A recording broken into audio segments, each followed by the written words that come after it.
Welcome, everybody. Welcome to the Ed Wood Summit podcast. It's been a while since I've done this. I guess I'm smoking, so I just got out of work a bit ago, so I lit a cigarette. I want to let everybody know that if I've said it before, I'll say it again. If you don't smoke, don't start, and if you do, try to quit. It's a terrible habit, but I'm full of bad ideas. So it's been a while since I've done an Ed Wood Summit podcast. I'm Greg Javer. I am the host here at the Ed Wood Summit podcast, and it's coming up on nearly actually about a year and a half, give or take a year and a half since I started doing these podcasts. So this is number 25 in the series. It's been multiple months since I've done one. I won't get into all my life circumstances over the course of the last 4 or 5 months, but a little pause. We're still working on a vast number of Ed Wood related items, as you can imagine. And I'll be sharing those with you more consistently as we go forward here. But today, I really wanted to, about, I don't know, a month ago, 6 weeks ago or so, I was in an adult private forum, pornography, and where there's a lot of really wonderful folks who actually buy old 8mm vintage loops. They get them digitized themselves and they upload them and share them with others. And that's been a treasure trove for me in my pursuit of Ed's possible involvement in loops, which is still 6 years, 7 years. I've been obsessing over this and watched literally thousands and thousands of loops. And I have hundreds and hundreds of loops in the target zone that I'm fairly confident about. But every now and then another one turns up. So let's wind back. I'm getting a step ahead of myself. So why do we even think that Ed Wood might have been involved in pornographic 8mm loops back in the early mid-1970s? Why do we even think that? Well, a couple of things. In Nightmare of Ecstasy, Rudolph Gray's Nightmare of Ecstasy, it's mentioned by one or two folks in their anecdotes that Ed worked for quote unquote Swedish erotica, shot loops for Swedish erotica, that he also wrote captions, or AKA subtitles, for loops, paying gig. And so those couple clues, those couple little kernels were a starting point for me. Of course, there's also a loop in which Ed appears, the mentioned also in Nightmare of Ecstasy, the so-called jailer loop, which the title of the loop, I believe, is actually Prisoner's Lovemaking.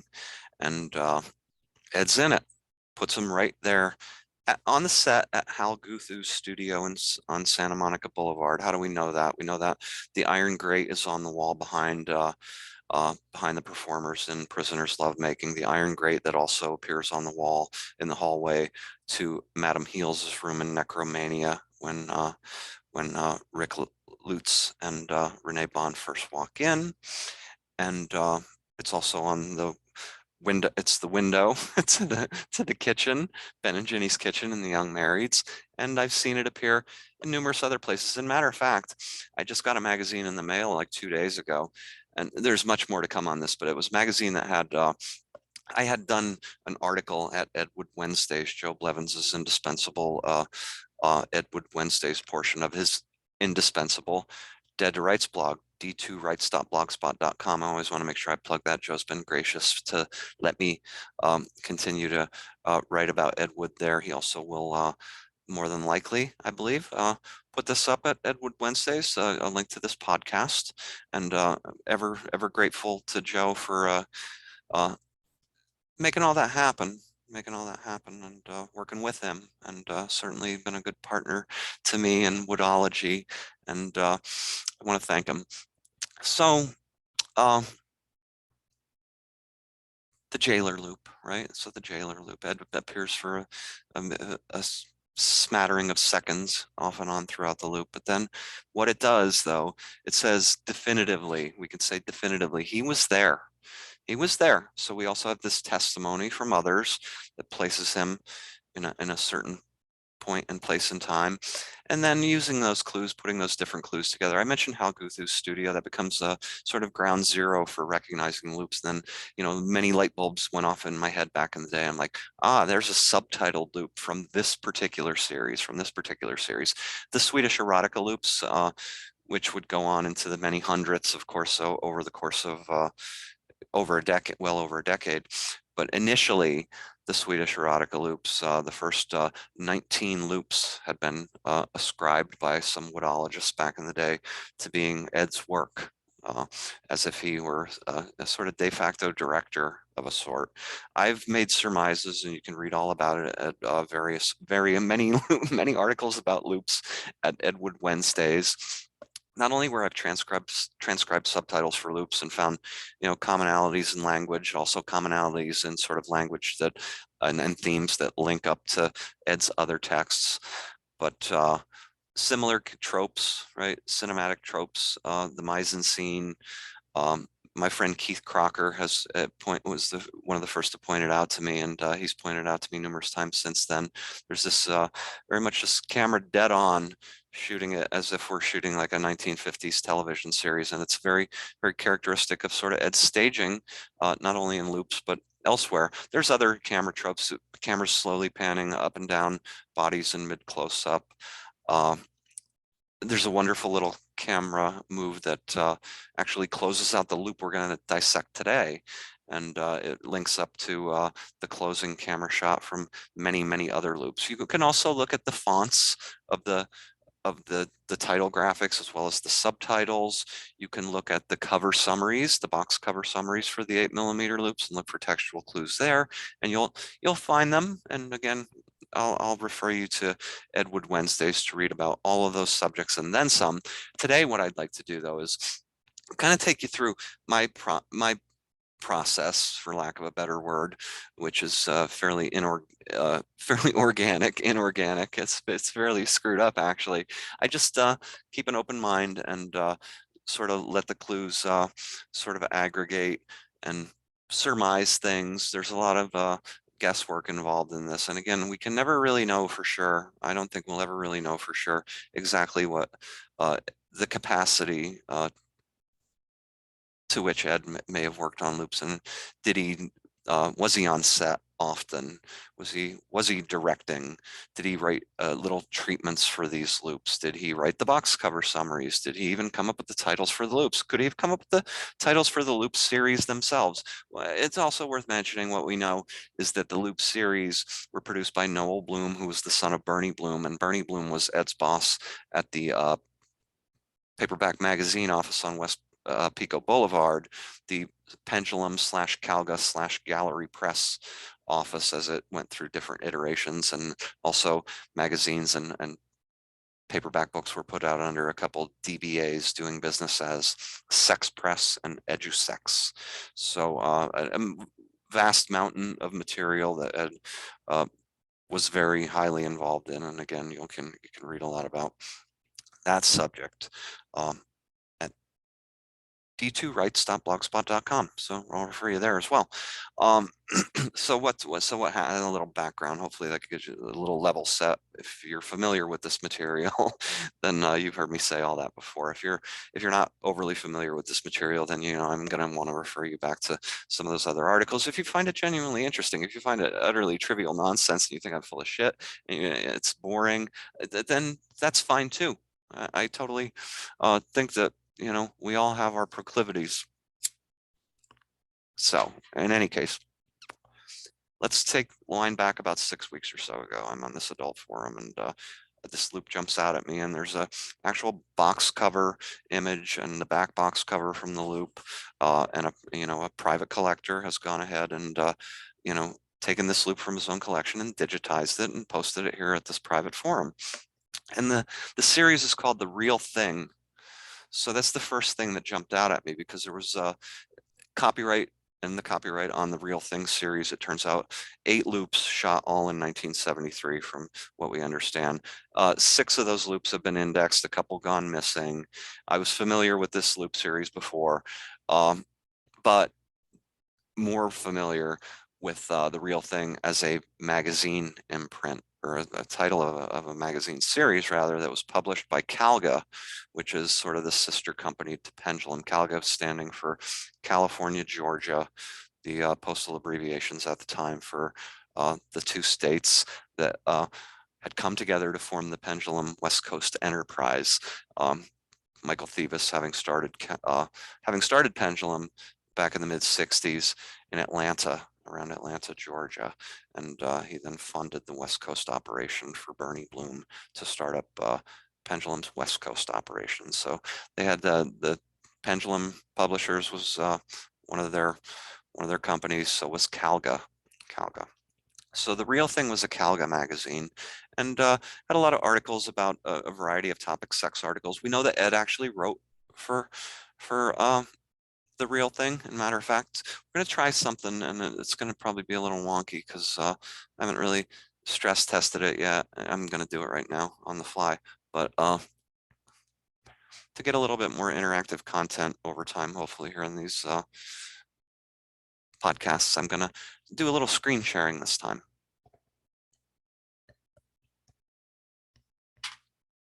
So I guess since I stumbled on this is the first thing potentially worth mentioning, here is, and I'll,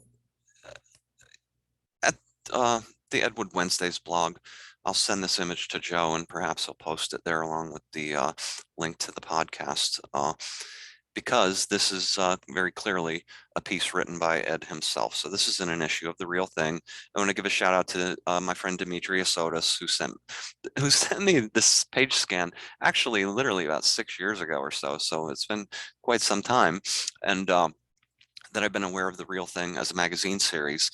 I don't have any actual copies of The Real Thing. There are a few on sale right now online for rather exorbitant prices. In fact, there's a trio of Real Thing issues from 1972 on bookseller's site right now for sale, and the price tag is $250. So yeah, collecting Pendulum, Calga, Gallery Press, Sex Press, Edge of Sex Mags can obviously get quite expensive quite quickly. But in any case, I'm not going to read through all this, but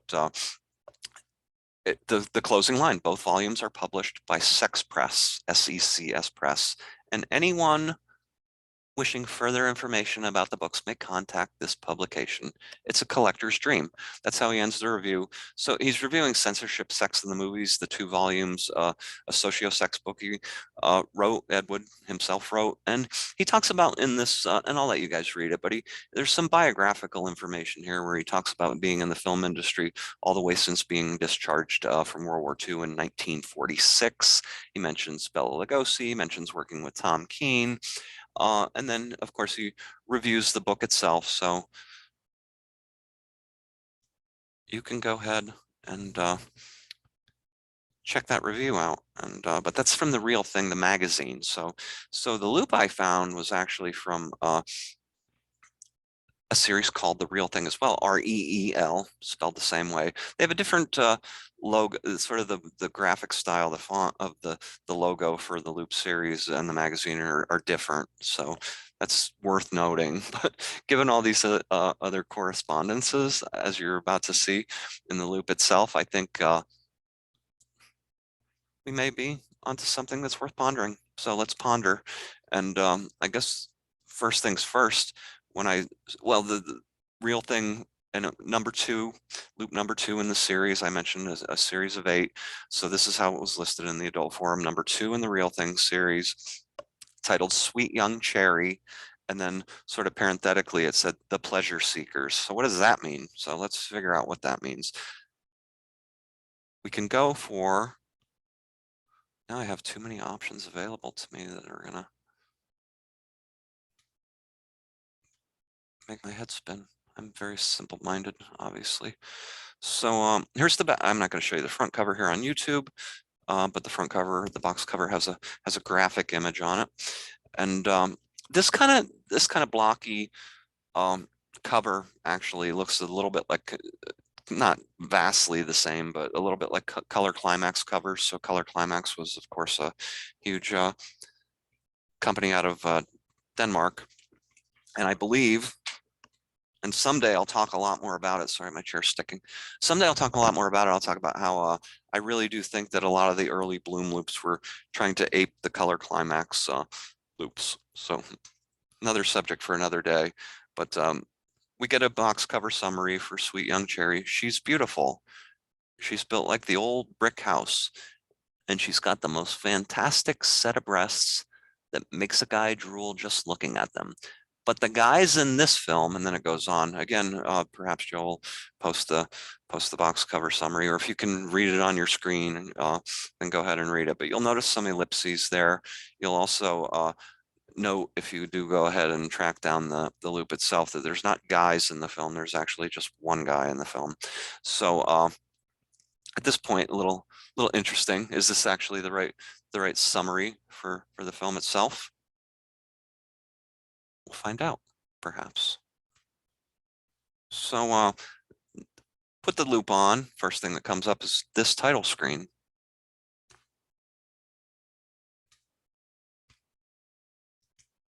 The Real Thing presents Sweet Young Cherry. So there's the title card, and this looks to me like some kind of little plastic lettering that affixes to something, because you could see the little bit of shadow around the edges of it. That's actually consistent. Early Cinema Classics loops, as well as a few other very early series. There was this little pegboard. You can, again, go back through some of the articles about the loops, and you'll see images of it where they affix these little plastic letters to some kind of pegboard. This doesn't look like the pegboard, but it's the same concept, I believe. But there's your title card. So Sweet Young Cherry.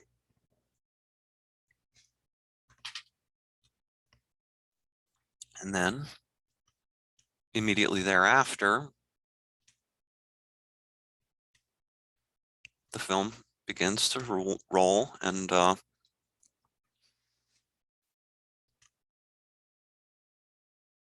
we get a shot of water and the camera panning across water, and as it pans up, this title comes on, The Pleasure Seekers. Again, this is a font that's a little bit different than the font you might typically see in the early Swedish erotic loops, or series like Danish International Films or the Pussycat series. So this one, I thought, that's a little puzzling. And it's a little puzzling because they just referred to this loop as Sweet Young Cherry. And now it's saying it's The Pleasure Seekers. What is that all about? So the camera continues to pan up after this, and it pans up the exterior of a building, a large building. And that is, of course, the establishing shot, because then we are going to cut to the inside of the building. And this is where I'm way too fucking easily amused, quite honestly, because the very first thing I see, the opening shot as the camera starts to pull out and take in the room, is that. Does anybody know what that is? That is the side and back of the head of one of the Chinese guardian lions. They appear in The Young Marrieds, they appear in Necromania, they appear in a vast array of other loops as well. And they're really, to me, they're a hallmark of my imagination. They're a hallmark of my imagination, but they're also a hallmark of how Guthu's set. So right off the bat, I'm like, wow, Real Thing, lining up, was a magazine, also a loop series. Now we've got the Guardian Lion mere seconds into the loop, so that's quite interesting. I've seen that little sort of that tablecloth here, the white and black sort of scalloped tablecloth. I've seen that as well in other loops. But that's the first clue, more or less undoubtedly. And you'll also note the lion is sort of looking away from the couch and looking away from us as well. And that's characteristic. Somehow that lion is always sort of looking away from the action. And I've surmised previously that perhaps the lion's shy and perhaps embarrassed to look straight at the action. So don't call the SPCA, right? That the poor lions. We only see one lion in this film, but of course they do come in a pair, a male and female. Then let's see, what is a few other images that we saw here that jumped out at me while we kind of went through the loop.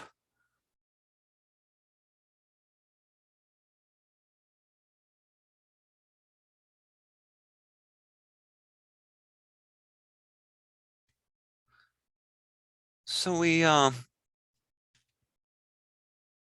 camera does pull back and reveal a sort of living room set. We realize very quickly that it's smack dab right next to a bedroom set with almost no differentiation between the two. Very right to the left of this couch or to the right of this couch on the left side of the screen in this image, there is a nightstand consistent with the nightstand that appears in literally dozens and dozens of loops that I've seen.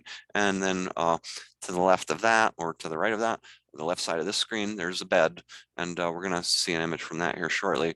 But here, in a very early on in the loop, in an establishing shot, what really jumped out at me, I know I'm on Guthu's set, and right there, I'm like, boom, those two items, those two pieces of set decoration, whoa, what are they? I've never seen those before. I've seen an owl, actually, and I saw it just a couple of days ago again, a different statue of an owl that's taller and thinner and looks larger.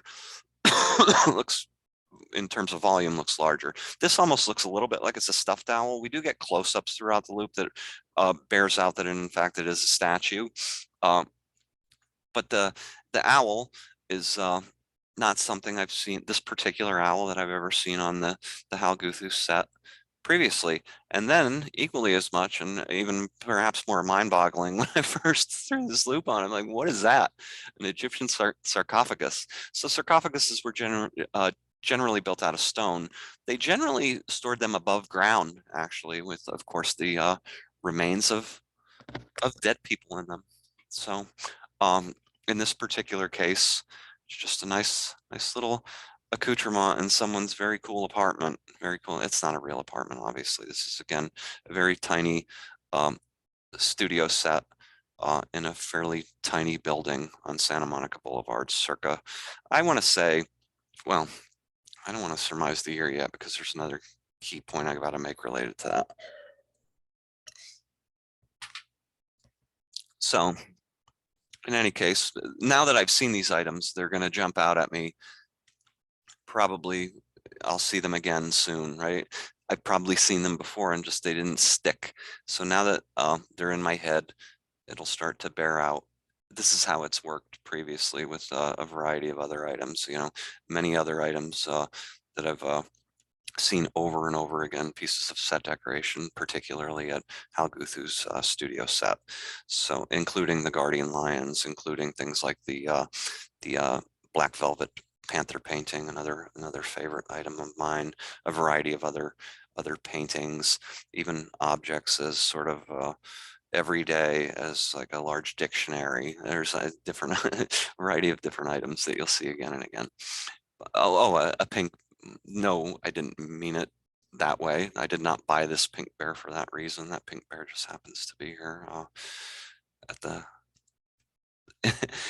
I'm sitting in my daughter's her little downstairs nail salon where she does nails on the side, nail tech, and she just happens to have this pink bear. So the pink bear, you're probably thinking to yourself, well, wait a minute, Greg, the pink bear. I've seen the pink bear in other photo shoots that were shot actually at Hal Guthu's, and the pink bear, of course, appears in The Young Marrieds that Ed wrote and directed, and very likely, as far as we know, the last feature film that he ever wrote and directed.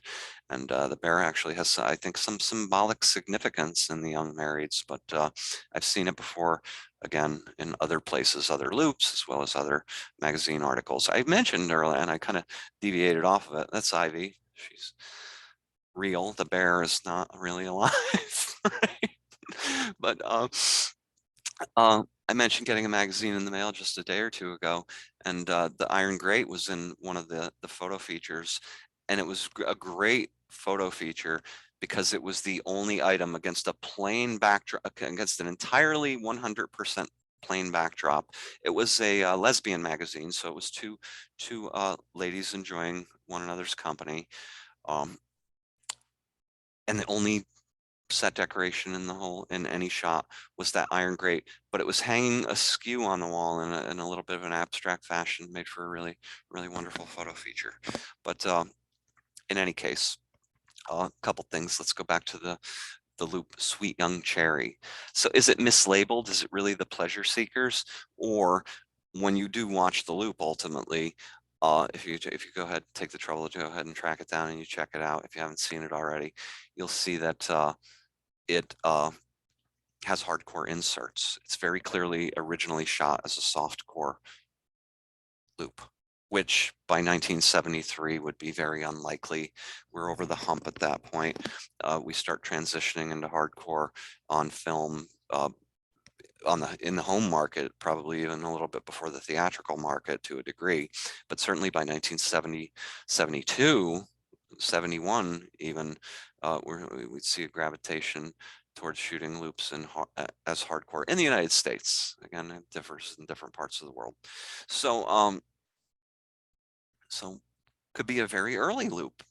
So the Real Thing series, could it be? I'm just surmising here because I've seen other Bloom related series like the NM series, the XX series, some later Bloom series where it looks like they sort of repackaged earlier loops from previous series like Cinema Classics loops or loops that were in maybe the Swedish Erotica series. Actually, number 3 in the Swedish Erotica series, The Schoolgirl, where that dictionary happens to appear, as a matter of fact, among other places. But The Schoolgirl is a subtitle loop in the Swedish Erotica series, and it's also repurposed as Hollywood Nymph as loop number 1 in the Real Thing series. So again, Bloom produced loops from some source. They're just drawing from them and re-releasing them. So again, did they get the title wrong? Did they just say, well, let's call it Sweet Young Cherry, and who cares that there's a little title card on it that says The Pleasure Seekers? Now, because it's 1973, let's insert some, and they're very poorly inserted. The hardcore sex imagery is very, the close-ups don't match, the film stock doesn't match.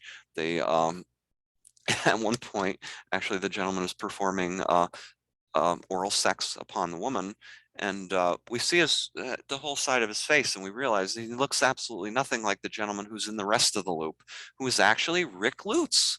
Rick Lutz was in the subsequent Real Thing loop, which I think it was called Sensual or Sensuous Playmates, also with Renee Bond, and that one was number 3 in the Real Thing series. I've never seen that one. I did actually just picking around earlier today, knowing that I was going to talk about this. I found I believe it was number 8, presumably the last loop in the Real Thing series. Found it online in 8mm, so it was very cheap. I won't even tell you because you'll go hunt it down and buy it before I get a chance to, because I'm probably going to go grab it, and I want to check that out. I want to know, I want to see Hollywood Nymph, obviously. See, is it subtitled in this iteration here in the Real Thing series? Obviously, well, not obviously, I didn't show you enough images from it, but this particular loop, Sweet Young Cherry / The Pleasure Seekers, is not in fact subtitled at all. So that's kind of interesting. Many of the loop series were subtitled. That sort of puts a check mark against Ed, well, against Ed's involvement to the degree that he couldn't have written the subtitles, right? There are no subtitles, so he couldn't have written the subtitles. But I've got the right time, the right place, enough of the right, well, actually, the right people, right? Rick Lutz, of course. And I think I had one more image, well, a couple more images. So here, that's boundary pushing here on YouTube, perhaps, but that I like that because it's kind of cool that there's the lion, the guardian lion, front and center, foreground. We see the owl, we see the sarcophagus, and we indeed see Mr. Rick Lutz, star of Necromania, one of the stars of Necromania, which again, I think, it perhaps goes without saying, but again, if you're new to this and you're finding any of this intriguing enough to have sat here this long and listened to all this detail that means nothing to you, Rick, of course, appears in Necromania, the male protagonist in Necromania, which feature film that was shot and directed by Ed Wood in 1971, just before, as a matter of fact, a few months prior to shooting The Young Marrieds. Right here in this same space where you're looking at this image, the same exact space, Hal Guthu's little studio set on Santa Monica Boulevard. I think I had one more image I'll share with you real quick. I'll sort of try to come to a few, I don't want to say conclusions.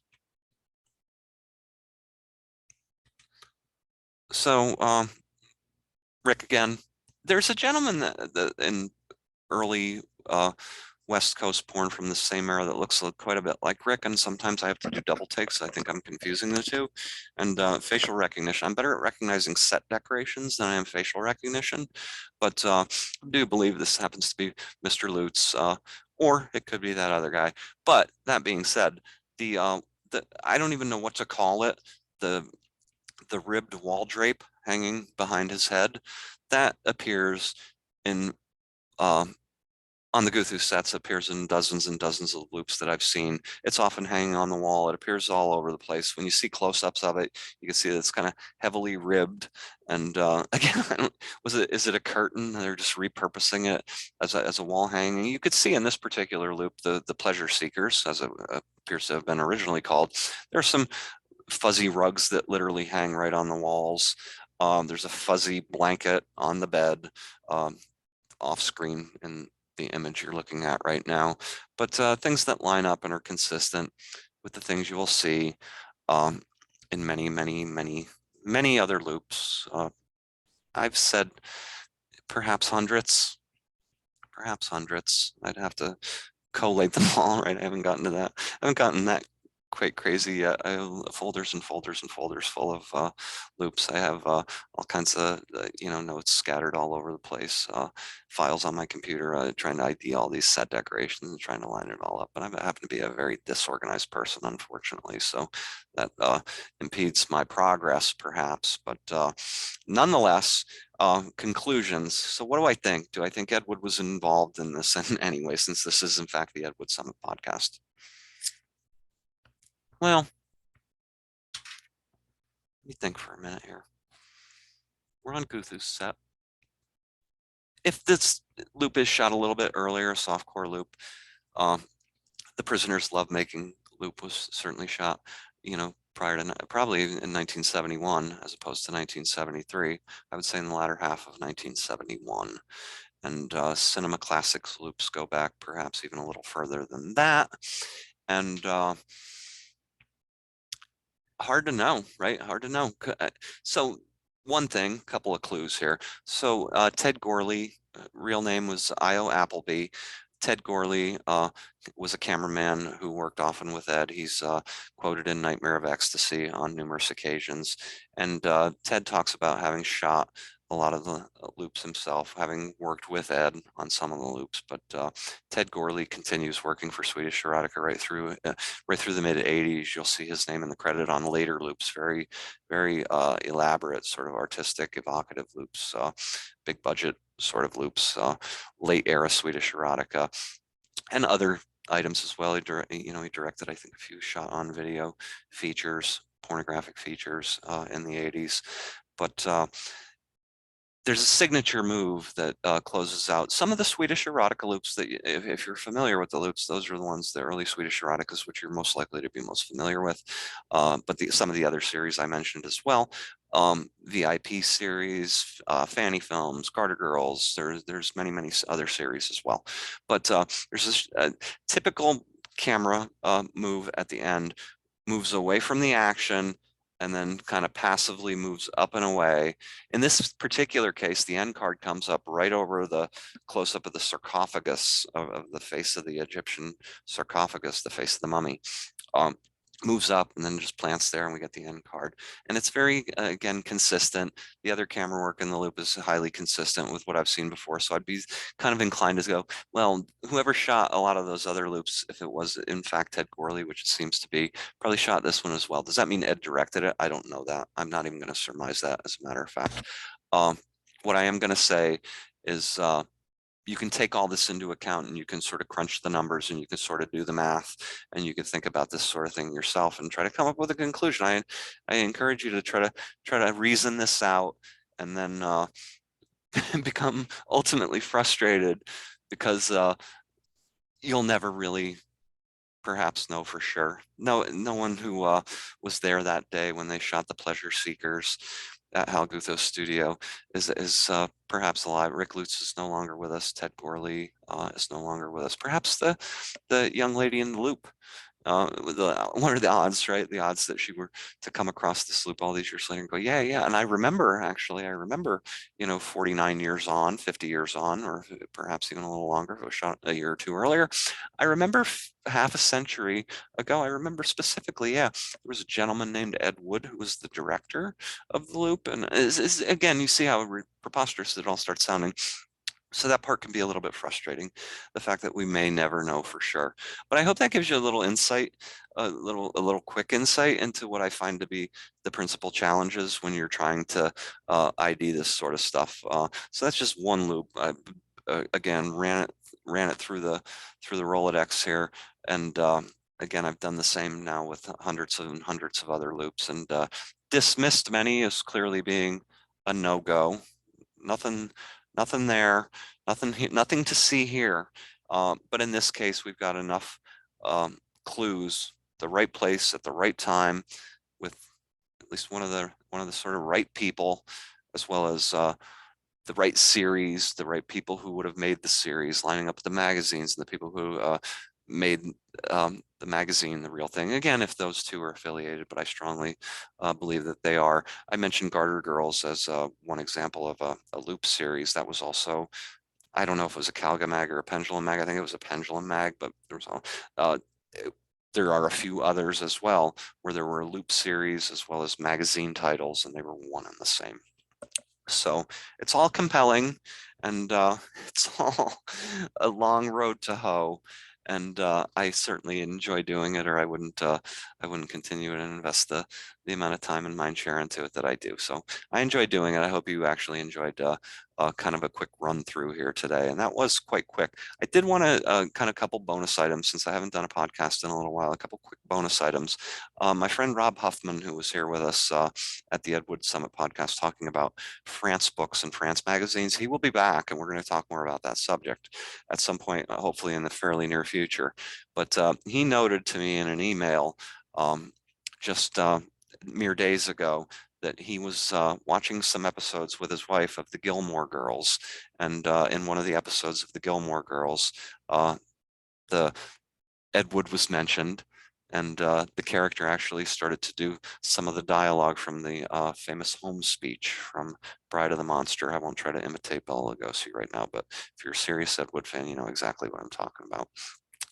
So I thought that was pretty fascinating, right? Ed Wood does crop up in these places where probably the average person who watches the Gilmore Girls is probably like not getting that reference necessarily. I would surmise. I fear to say, when he wrote me, I've heard of the show The Gilmore Girls. I take it to be a show that's popular, or was popular. Is it still on? I have no idea. This is how out of touch I am with the contemporary pop culture. And so I don't know a goddamn thing about the Gilmore Girls, and uh, I find it intriguing nonetheless that Ed Wood pops up in these little places. So I wanted to give a shout out to Rob Huffman for pointing that out. Rob also noted, worth noting, that the home speech is also, there's very similar dialogue in Racket Girls, so you can check that out. It's a George Weiss film. That's a whole other subject. I won't even get off on that tangent right now. But yeah, we have more podcasts coming up. But one last thing, super, super quick, because I don't know if it's still available. Well, actually, it was available as of this afternoon, but by the time you watch this, but if you go to the Alpha Blue Archives, Alpha Blue Archives has released a lot of vintage smut on disc through the years, and certainly to be commended for that. They had a sale, and it was Joe Blevins actually who pointed it out to me, or made me aware of it, that started just a couple of weeks ago, where they had a number of Ed Wood films that they released on disc, mostly back around 2014, and they packaged them with a couple other films by some of the actresses who were in those films, and they had this incredible sale. I have some of those discs, and I certainly have files of that people have sent me of the other films on those discs, but I may have all the discs for all I know. But nonetheless, when I saw it was like $49.95 or $59.95 for 5 disc sets, plus like $10 shipping, I thought I can't pass that up. And so it came in the mail today. So again, I'm not going to go off on a huge tangent, but they mispacked it. So I actually got 2 copies of the Casey Lorraine disc Nymphocycler. So I may send one of these to Casey. Casey has not really watched any of her films through the years. You can go back to Ed Wood Wednesdays. I believe it was at the beginning of this year or late last year. I had the pleasure of gleaning some anecdotes from Casey, the wonderful Casey Lorraine, who appeared in numerous Ed Wood films, including Nymphocycler, as well as Take It Out and Trade, Ed Wood films, films that Ed Wood was involved in. In the case of Take It Out and Trade, that was certainly one that he did in fact write and direct, and he was a triple threat there, just as in Glen or Glenda. He actually has a starring role in it. Well, a featured role. I can't say starring, right? But so I got 2 copies of that one. It has, again, a couple other Casey Lorraine films on the disc. Young Marrieds, innumerable versions of the Young Marrieds at this point, including a version I'm not prepared to talk about right now, but you're going to hear more about in the very near future. A very exciting version that has a lot of very unique content in it. 1 million AC/DC. I just saw somebody at a private Ed Wood Facebook group speculate that that's Gary Graver's. That's not Ed Wood's typical pseudonym, Aktov Telmig, vodka gimlet in reverse. It's actually Gary Graver's typical pseudonym. So could Gary Graver actually be the guy responsible for 1 million AC/DC and not Ed Wood?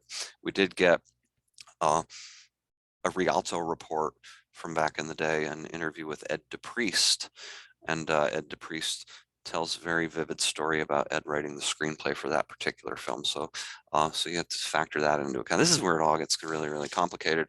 And then, of course, Maria Arnold disc, the wonderful Maria Arnold, who plays Tanya, not Madame Heels. She's often mistakenly believed to play Madame Heels in Necromania, but she in fact plays Tanya, who is really the unsung star of Necromania. Going to talk more about that actually in the very near future as well. But the disc that's missing, of course, here would be the Undergraduate on the Suzanne Fields disc. So the Undergraduate is ascribed to Ed Wood as a screenplay that he wrote, and the film itself is ascribed to my sadly deceased friend Jack Descent, who actually, when I described the Undergraduate to him and did a little subsequent research back in the day, he's like, that's not the film we made, and gave me a few details about the film that he had purchased, 5 scripts over time from Ed Wood in his recollection, and a couple of them managed to go into production, the other being Operation Red Light. But something with a Undergraduate in the title, or a title of that sort. Ed lists it on his own resume, but Jack had a pretty vivid memory about these things. So there you go. I'm throwing aspersions on a couple pieces of Woodology where we've been fairly certain that the Undergraduate was scripted by Ed Wood, that 1 million AC/DC was scripted by Ed Wood. So I like to question these things. I try to be inclusive, as with the loops. I try to be as inclusive as I can in my thinking to try to say, could it possibly be? And if not, why not? Same thing, but when I first started doing articles at Ed Wood Wednesdays back in late 2015, that was actually my original sort of viewpoint, was to try to debunk myths that were out there. And are there still perhaps mythical attributions to Ed Wood in terms of books, films, etc.? Are there things that we don't yet know about? Are there things that we never will know about? I think all that is a yes. So I'll wrap there. Again, I mainly wanted to kind of dissect a loop with you and give you a few thoughts on, my, again, process, for lack of a better term. It's been fun, coming back after a few months and doing another Ed Wood Summit podcast. I'll certainly be back in the near future. I'll bring some other folks back with me to talk about a wide variety of topics, all of them related in some form or fashion to Edward T. Wood Jr. And I hope you found this, as always, fun, interesting, perhaps even beneficial, and I hope you'll join us again. Thanks, everybody. Have a great one.